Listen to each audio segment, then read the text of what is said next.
Pada video sebelumnya, saya sudah berhasil membuat state di dalam Vuex Store-nya atau di dalam store kontainernya. Sekarang saya akan membahas tentang mutation. Untuk membuat mutation, kamu bisa pasang opsi mutation di dalam store-nya, lalu berikan nama mutation-nya. Sebagai contoh, namanya increment, dia dalam bentuk function.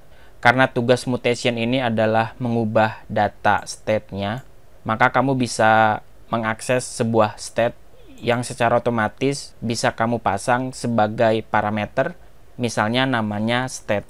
Terus data state-nya bisa kita pakai di dalam fungsinya, tujuannya untuk mengubah data state-nya. Tentu data state-nya banyak, data state yang mana?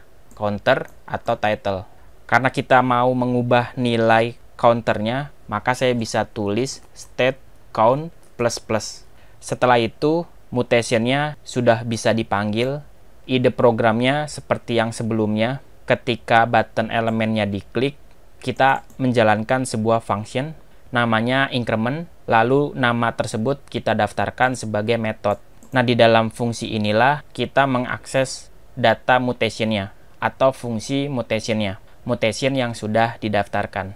Tentu di dalam fungsi increment-nya kita tidak perlu merubah data state-nya karena tugas merubah itu adalah tugas mutation. Di dalam metode ini tugasnya hanya mengakses data mutation-nya. Nulisnya sama, kita harus awali dengan keyword this, lalu store, tapi disambung dengan metode commit. Kita bisa tulis commit dalam bentuk function. Kita bisa tentukan nama mutation yang mau diaktifkan atau nama mutation yang mau dipanggil. Pada kasus ini, nama mutationnya adalah increment.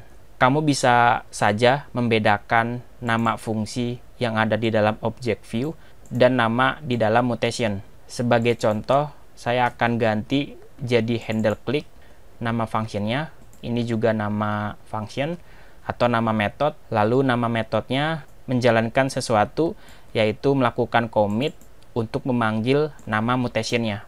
Namanya adalah increment, sesuai yang kita daftarkan. Dengan kata lain, komponen view hanya mengakses atau memanggil sebuah mutation yang sudah didaftarkan, tentu melalui perantara sebuah event, dalam hal ini event click.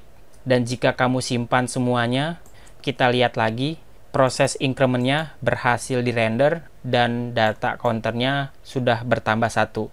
Programnya berjalan dengan baik dan hasilnya sama saja.